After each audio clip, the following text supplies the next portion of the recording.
And good to have you with us. It is 10:30, and this is Dean Kallenbach in the Eau Claire studios of Wisconsin Public Radio. And we're going to try to give you some updates on what's happening in our races in Wisconsin, and especially here in western Wisconsin. Joining me here in the studio is political scientist and retired UW Eau Claire professor Mort Cypress. Mort, good evening. Good evening, Dean. And the evening continues to shape up as we begin to see some real numbers and almost final numbers in some of these races. I think we're very much close to final numbers in 3 assembly districts, and I think it's safe to call those right now. Well, let's do that. Okay, in the 29th Assembly District with John Murtha being challenged by Liz Jones, 97% of that vote is in. And Murtha is way ahead by a 2-to-1 margin. There's no way that those results can change. No.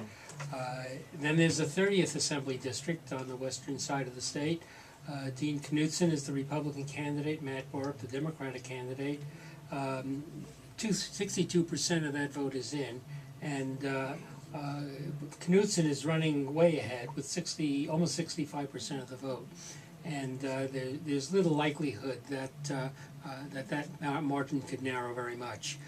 So I think it's safe to call Dean Knudsen as the winner in the 30th Assembly District. And then in the 67th Assembly District, which is up in the Chippewa area, and Tom Lawson is running as a Republican, C.W. King as a Democrat, and Thomas Lang as an independent. Lang was not much of a factor. He just got about a little less than 5% of the vote. But Larson, with 90% of the vote in, has run up better than 62% of the vote. He is, of course, going to be winning that one as well. Well, very good. And so we will update you on some of the other races, and we'll try to get some of the winners on to chat with as we go through this evening. We'll be dropping in NPR coverage as we get that opportunity. Let's take a look at the Senate races in the region, all of which are still quite in play. The 23rd Senate race, incumbent Democrat Pat Kreitlow seeking his second term right now with 60% of the vote in, trailing Republican Terry Moulton, the former Assembly representative, by a margin of 56 to 44%, and then again with 60% of the vote in, more. Yes, and the big factor that's not in yet is in Eau Claire County.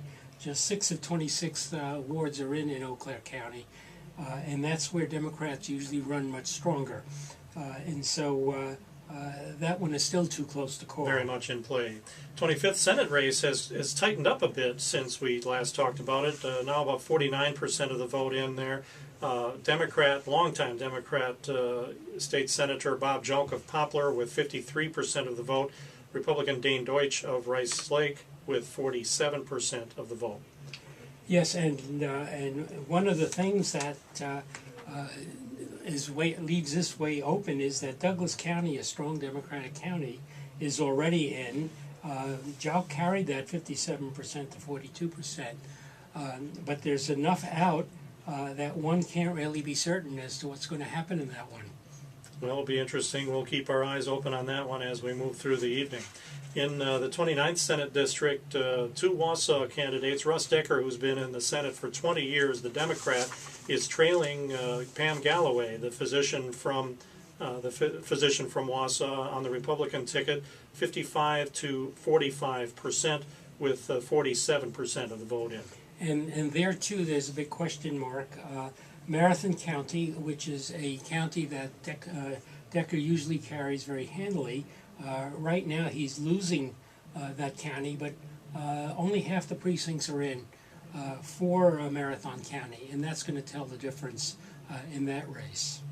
And in the 31st Senate District, Kathleen Weinhaut, the Democratic incumbent, has the narrowest of leads, a 1-point lead, 50.5% to 49.5% over her Republican challenger, Ed Thompson, with about 63.5% of the vote in. Yes, and there too, there are some counties that are not anywhere near fully in yet, which have in the past at least tended Democratic. And if they stay true to form, then Weinhaut might eke this one out. Yeah, earlier results had Thompson ahead slightly. Now Vinehout has moved ahead, so we'll have to see how that plays out as the evening goes along. Let's move to the assembly races. Democratic incumbent Ann Raychuk in the 28th Assembly District is trailing her Republican challenger, Dr. Eric Severson, by 58 to 42%, with about 47% of the vote in. And I know that Polk County is, some amount of Polk County is in, and Severson is even beating Raychuk in her home county. At this point, about 2/3 of Polk County is in. None of Burnett County is in. Mm-hmm. So I think I'd be a little cautious for a little while longer on that one. As we mentioned, John Murtha with a 2-to-1 lead over Liz Jones with almost all the vote count in. Mort has called that race for John Murtha, the Republican in the 29th Assembly District, to be reelected. In the 30th Assembly District, we mentioned it earlier, Dean Knutson, the Republican mayor of Hudson, with a 65 to 35 percentage point lead over Matt Borup, the Democratic candidate there, with 62.5% of the vote in. And of course, that would be replacing Kitty Rhodes, the Republican from Hudson, so no party change there. The Republicans holding that seat. 67th Assembly District, this is the seat that was held by Jeff Wood. He was an independent, of course, in these last couple of years anyway. So the Republicans gained there. They take the seat that had been an independent seat in present time. Tom Larson with 62.5% of the vote and 91% of the vote in the 67th. Getting to some of the other races in western Wisconsin, the 68th Assembly race, about a third of the vote is in, and Kathy Bernier, the county clerk in Chippewa County, has 53% of the vote. Kristen Dexter, the Democrat from Eau Claire, has 47% of the vote. And that's one that I think is going to be a horse race for a good while longer. While Bernier got most of her vote in Chippewa County, I noted that her percentage was slightly lower in that county than Terry Moulton had gotten when Moulton was defeated for that seat. So a lot rests on what's going to happen in Eau Claire. Just 20% of the precincts are in from Eau Claire. There are another 20 due in, and they will tell us which way that district's going to go. All the vote from Chippewa County is already counted in this one. Yes. In the 75th Assembly District, this is the district that Mary Hubler is retiring from. This is a district that has not had a Republican represented for 32 years. Right now, Roger Revard of Rice Lake, the Republican with 72% of the vote in, has 51% of the vote versus 49% from Democrat Steve Perla of Barron. So that one obviously is still a long way to go in that one before we can determine a winner. And it'll be Washburn County that will determine that winner. None of the votes are in from Washburn yet. And of course, both men are from Barron County, so there's not necessarily an advantage there that one would detect from a geographical standpoint. Anyway, it'll just be interesting to see how it plays. Yes, indeed. All right, let's move along. The 87th Assembly District, Mary Williams, the Republican incumbent from Medford, is in the lead there with 60% of the vote. Dana Schultz from Athens, the Democrat, has 37%. The independent Frank Rutherford from Exland with 3% of the vote in the 87th Assembly District, with again 38.5% of the vote in. Republican incumbents are not having any trouble tonight, Mark. No, they're in most of the districts they are running ahead. Wisconsin seems to be part of a national wave in favor of the Republicans this year. And this very well could lead to a change in control here in the state legislature. One Democratic incumbent in the Assembly that doesn't seem to be having any problems this evening is Chris Dano, the Trempealeau Democrat, with 59% of the vote versus Bill Ingram, the Republican from Durand, with 41%. That's with 62% of the vote in the 91st. At this point, Dano seems to be strong. I think by the next round we'll be able to call that one. Yeah, the 92nd Assembly District, Mark Radcliffe, the Democrat from Black River Falls, with 51% of the vote.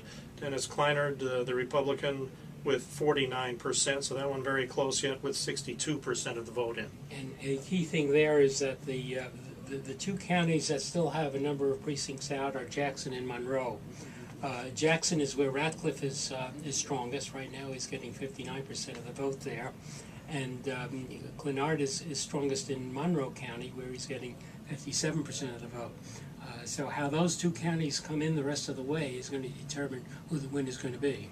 And finally, Jeff Smith, the Democratic incumbent from Eau Claire, is trailing slightly to Republican challenger Warren Petrick of Oliva with 66% of the vote counted. Petrick with 50.4%. Jeff Smith 49.6%, so less than a percentage point of separation. Yes, but there too, there are 11 wards out of the 27 that are not in yet from Eau Claire County. And I don't know which wards they are, we don't have those figures, but if those come in from Democratic-leaning counties, then that would be to Smith's advantage. So once again, giving you an update, the three races of the assembly races that we're calling: John Murtha, the Republican from Baldwin, winning the 29th Assembly, returning to that seat, and in two of the open seats, Republican winners as well: Dean Knutson of Hudson in the 30th, and in the 67th Assembly race, Tom Larson of Colfax is declared the winner in that one. So we're going to go back to NPR for a little bit. We'll bring you an update in about 10 minutes or so, and hopefully get a chance to talk to some of the winners as we go. This is Wisconsin Public Radio's election coverage. We now return to National Public Radio.